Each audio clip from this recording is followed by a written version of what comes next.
आप मेरे ऑनलाइन बहन भाइयों को एक बार फिर से जय मसीह की। परमेश्वर की दया और कृपा के तले उसने रखा। रात भर हम सबको अच्छा नींद दिया, सुबह अच्छा दिन देखा, उसका धन्यवाद करें।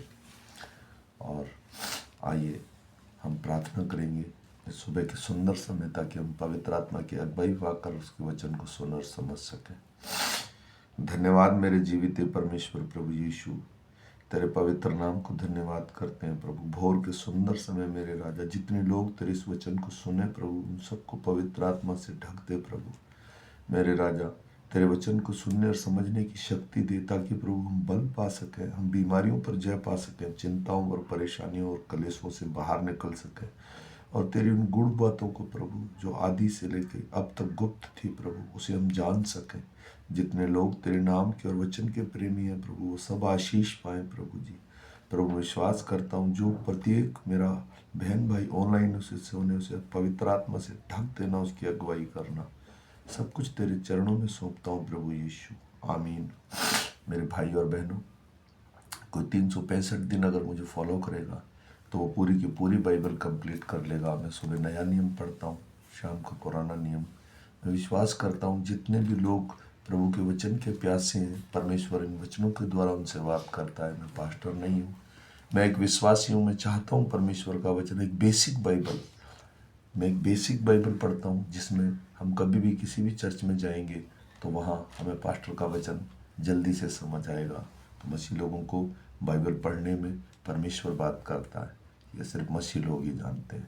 आइए हम पढ़ेंगे, हम सुबह का वचन पढ़ेंगे। आज तारीख है 28/2/2025, और हम पढ़ेंगे मरकुस की पुस्तक में से उसका 6 अध्याय का 30 से लेके और 7 अध्याय के 13 वचन तक, इसके पढ़े और सुने जाने पर प्रभु की आशीष। प्रेरितों ने यीशु के पास इकट्ठे होकर जो कुछ उन्होंने किया और सिखाया था उन सबको बताया, और उन्होंने कहा, आप अलग किसी एकांत स्थान में चलकर थोड़ा विश्राम करो, क्योंकि बहुत लोग आते जाते थे और उन्हें खाने का अवसर भी नहीं मिलता था। इसलिए वे नाव पर चढ़कर सुनसान जगह में अलग चले गए। बहुतों ने उन्हें जाते देखकर पहचान लिया और नगरों में इकट्ठे होकर वहां पैदल दौड़े, और उनमें से पहले जो पहुंचे उनका उत्तर बड़ी भीड़ देखी और उन पर तरस खाया, क्योंकि वे उन भीड़ के समान थे जो कोई रखवाला ना हो, और उन्हें बहुत सी बातें सिखाने लगा। जब दिन बहुत ढल गया तो चेले उसके पास आकर कहने लगे, यह सुनसान जगह है और दिन बहुत ढल गया है। उन्होंने विदा कर कि चारों ओर के गांव और बस्तियों में जाकर अपने लिए कुछ खाने को मोल लें। उसने उत्तर दिया, तुम ही उन्हें खाने को दो। उन्होंने कहा, क्या हम 100 दिनार की रोटियां मोल लें और उन्हें खिलाएं? उसने उनसे कहा, जाकर देखो तुम्हारे पास कितनी रोटियां हैं। उन्हें मालूम करके कहा, 5 और 2 मछलियां भी। तब उसने आज्ञा दी कि सबको हरी घास पर पंक्ति बांध कर बैठा दो। वे 100 और 50 करके पंक्तियों में बैठ गए। उसने उन 5 रोटियों और 2 मछलियों को लिया और स्वर्ग की ओर देखकर धन्यवाद किया, और रोटियां तोड़ तोड़ कर चेलों को देते गए कि वे लोगों को परोसें। और वे 2 मछलियां भी उन पर सब में बांट दी। सब खाकर तृप्त हो गए, और उन्होंने टुकड़ों से 12 टोकरियां भर कर उठाई, और कुछ मछलियां भी जिन्हें रोटियां खाई वे 5,000 पुरुष थे। तब उसने तुरंत अपने चेलों को नाव पर चढ़ने को विवश किया कि वे उससे पहले उस पार बैतसुदा को चले जाएं, जब तक कि वहां लोगों को विदा करें। उन्हें विदा करके वह पहाड़ पर प्रार्थना करने को गया। जब सांझ हुई तो वह नाव झील के बीच में थी और वह अकेला भूमि पर था। जब उसने देखा कि वे खेते खेते घबरा गए हैं, क्योंकि हवा उनके विरुद्ध थी, और रात के चौथे पहर के निकट वह झील पर चलते हुए उनके पास आया, और उसने आगे निकल जाना चाहता था, परंतु उन्होंने उसे झील पर चलते देख कर समझा कि भूत है, और वह चिल्ला उठे, क्योंकि सब उसे देखकर घबरा गए थे। पर उसने तुरंत उनसे बातें की और कहा, ढांढस बांधो, मैं हूँ, डरो मत। तब वह उसके पास नाव पर आया और हवा थम गई, और वे बहुत ही आश्चर्य करने लगे। वे उन रोटियों के विषय में ना समझे थे, क्योंकि उनके मन कठोर हो गए थे।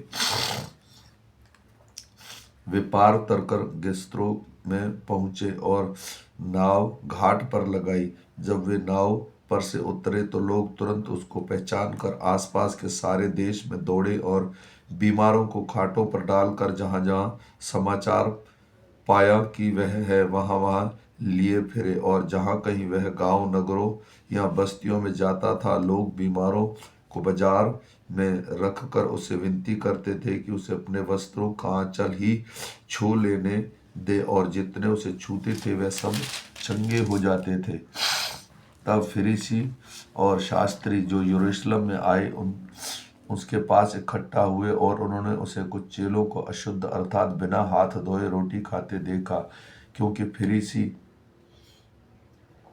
और सब यहूदी पूर्वजों की परंपरा पर चलते हैं, और सब जब तक भली भांति हाथ नहीं धो लेते तब तक नहीं खाते, और बाजार से आकर जब तक स्नान नहीं कर लेते तब तक नहीं खाते। और बहुत सी अन्य बातें हैं जो उसके पास मानने के लिए पहुंचाई गई हैं, जैसे कटोरों और लोटों और तांबे के बर्तनों को धोना मांजना।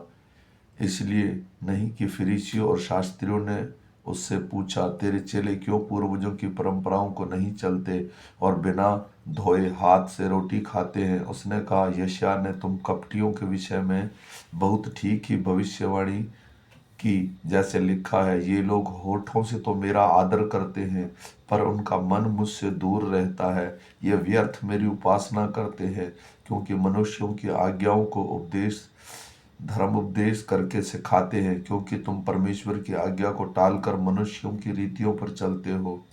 उसने उनसे कहा, तुम अपनी परंपराओं के मानने के लिए परमेश्वर की आज्ञा कैसी अच्छी तरह टाल देते हो, क्योंकि मूसा ने कहा कि अपने पिता और माता का आदर कर, और जो कोई पिता व माता को बुरा कहे वह अवश्य मार डाला जाए।